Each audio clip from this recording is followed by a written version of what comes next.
นี่เริ่มเตะละนี่หับก็มาห้องไงมาแล้วห้องเลยว่าหมอเสร็จยังแข่งต่ออีกวันยังบ่ทันจบภารกิจยังบ่ได้จบภารกิจเนาะเอาสิได้มาเบิ่งบาน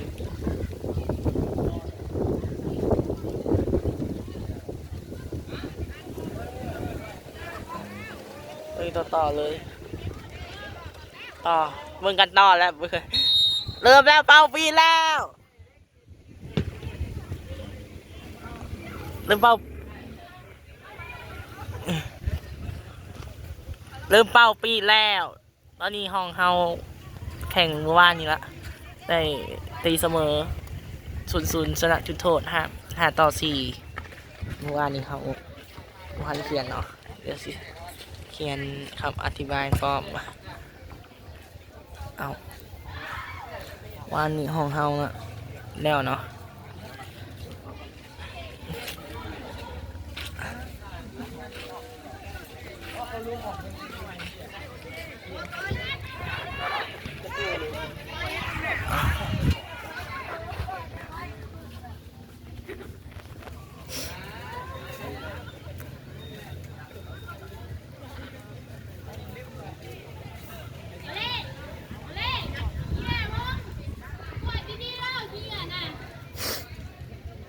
จะแข่งละ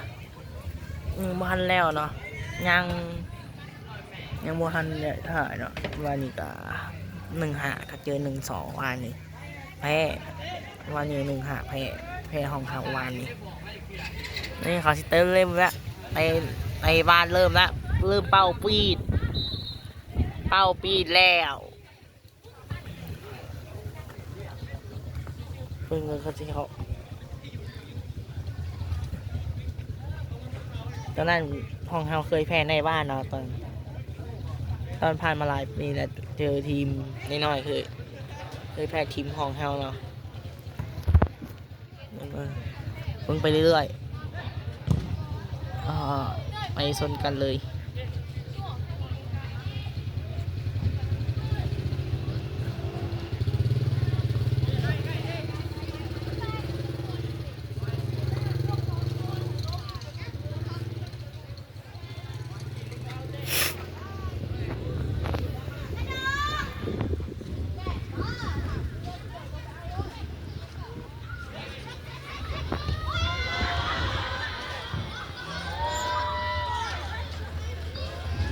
พานถิ่งแม่งเลย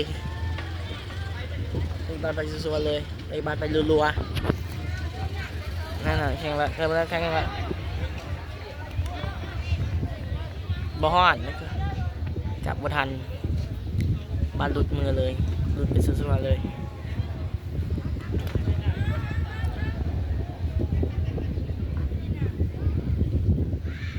จับได้เราเริ่มแข่งแล้วอ้าวมาทีมมุมเฮาเนาะไต่มุมแล้วไม่ได้ให้ไต่มุมไว้เอาไว้เตะไปรัวๆเลยส่งเลยเตรียมละเข้ามาเดียว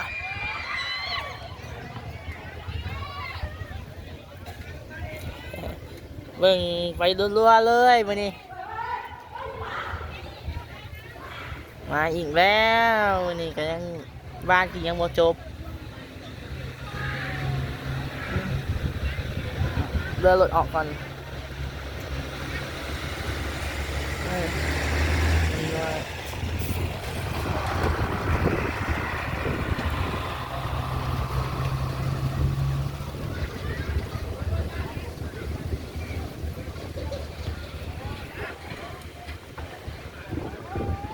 เริ่มแข่งแล้วเปิดเขาไต้หวันดิถ่ายคลิปพร้อมโทรศัพท์ข่อยเองแล้วก็สิไอ้ก็ไม่ได้เข้าอย่างเถื่อว่านนี่การ1-5ก็แพ้ว่านนี่แพ้ไปซัวเลยว่านนี่เอาข้างละเข้าบาหลุดมือ รถขี้เหงื่อมาแล้วรถขี้เหงื่อกับสีกลับมาใกล้งับมาแล้วลูกหนึ่งเอาแท้เด้อลูกหนึ่งเอาแท้เอาทิ้งนะเดี๋ยวเขาสี่ไปวันใหม่ก่อน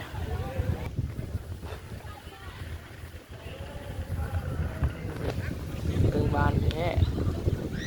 วันนี้ห้องเฮาแล้วเนาะยังจะหอบซิงละรอบซิงเราไปหอบซิงอ่ะไปเจ้าสลัดกับไปยังไม่ได้หนีใจเลย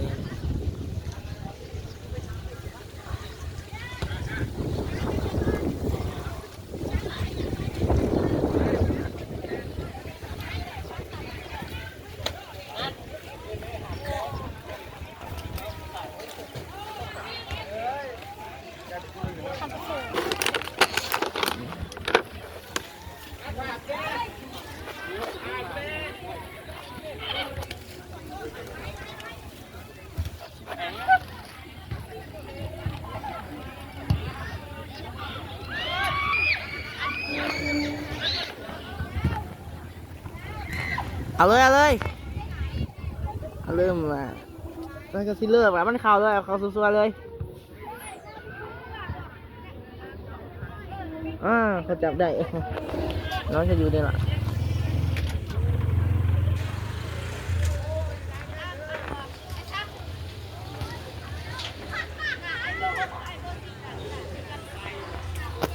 แข่งแล้วก็เริ่มแข่งแล้วทีมก็เริ่มแข่งไปซัวๆเลยมันทีมไทย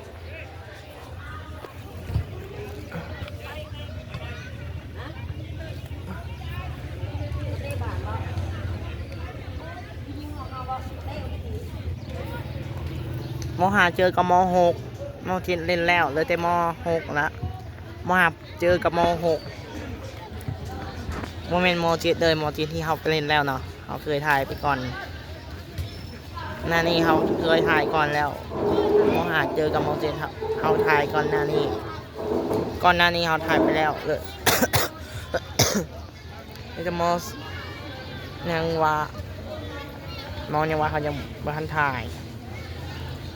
ม.1ยังแต่บ่ทันถ่ายยังแต่บ่ทันถ่ายยังเริ่มเขาเลยเขาสิบ่เอาสิบ่จะได้เขาสิมาแล้วมาด้านหน้ามาได้มุมบ่ดักสิได้มุมน่ะวันถือ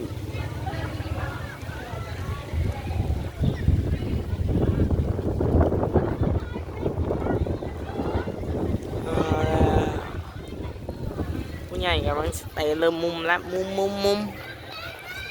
มรวมทีมเนาะเดี๋ยวเขาจะพักครึ่งเวลาแล้วเขาจะตัดคลิปต่อเริ่มแล้ว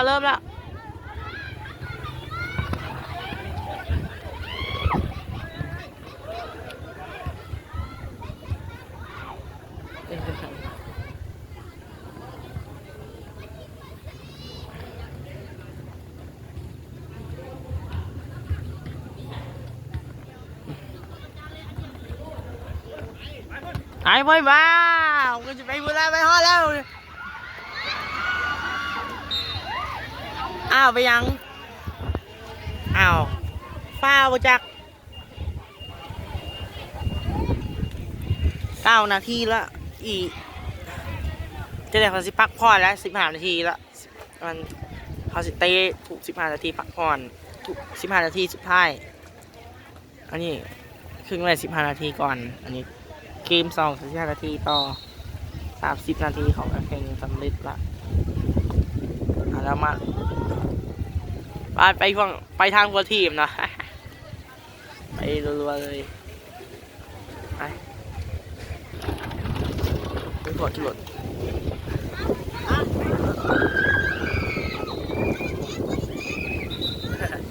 ไปยังเข้าไปยังกัน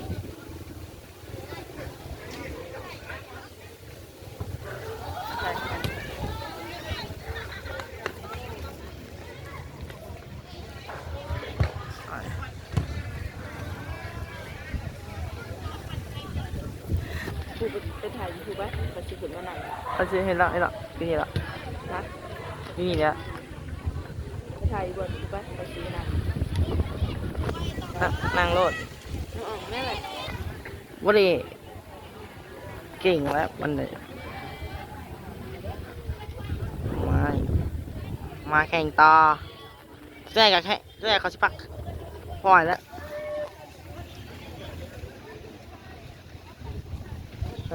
อีก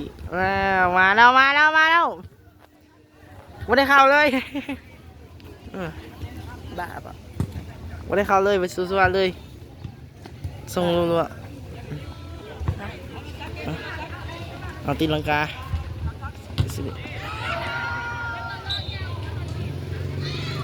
มุมแ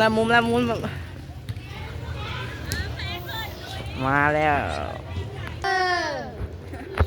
นั่งต้องเดินเลยนะ มหกนี่คือแลนด์แม่นะแม่แลนด์ไปถ่ายแลนด์ไป เล่นไม่ได้ใกล้ๆเลยนะครับมันจึงได้ฟิลแบบนักเล่นนะครับ เอาสิครับ มันเป็นนักยูทูบเนี่ย เอาสิครับกล้องงามบูเป็น มันยูก็เป็นยูถ่ายคลิป เนี่ยไปเลยไปไหน แม่ก็ไปดูถ่ายมือถ่าย ก็ไปแทงหกอีกกัน มันจะใช่ มันเท่ระเบิด นี่เราจะออกอยู่ใกล้เดี๋ยวบ้านถึงหัว ไอ้ แล้ว อีกบ่ถือดอกพวกเตะเสียดอกเขาบอกว่าเตะเสียจะตัวตึงเวลา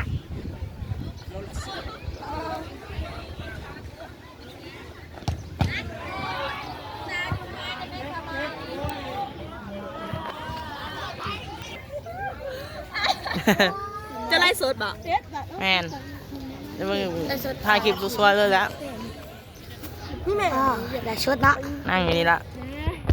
อย่าให้ใกล้ถึงบ้านนะ หนักไปอีกเจ้าก็ไปถ่ายใกล้ๆเลยมันกระแดดไปถ่ายใกล้ๆเลยเจ้าหนักไปถ่ายมุมช็อตเท่ๆเลย ไม้มาหามึงเลยไม้นี่เสียเขียวนี่เอาไม้หัวเขาอยู่ใกล้มาดักพี่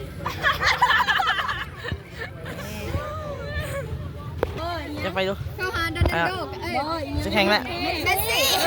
เมสซี่ มาแล้ว นี่สวรรค์ยูเต็มนี่โดกูไปเลยนี่เบอร์16น่ะส่งให้กันน่ะนั่น นี่ใจคือกัน สวยงามแมนยูสวย อ่า ถ่ายมุมดีๆจะไปไปส่งแล้วลูกนี่เจสันตี้วะเจสันตี้เฮ้ยเอายัดไปไกลมันเอาไกลเอาไกลต้มน้ำมือนี่เนาะต้มนะเดี๋ยวบ้าน เขาเล่นพักผ่อน15 นาทีป่ะ แม่น 15 นาทีเขาเล่น15 นาทีป่ะ แม่นเขาลิน15 นาทีเขาก็สิพักผ่อน พักผ่อน5 นาทีป่ะ ก็พักผ่อนหานาทีเขาก็ลงอีก15 นาที 15 นาทีสุดท้ายแล้วบ้านนี้ก็จบแล้ว แม่น15 นาทีใส่มา2ลงบัดนี้ก็มา6ม.6 ลงม.6 ลงแล้วก็ไม่ได้ลงต่อป่ะ แม่นมา6ลงแล้วก็บ่ได้ลงต่อมีก็ถามมือใหม่เลย เอาเลยบอลเจ็ดเข้าแล้วส่งกำลังใจเลย เอาแล้วก็ส่งกำลังใจเด้อม.7 ขึ้นน้ำแล้วขึ้นน้ำแล้วตอนนี้แม่น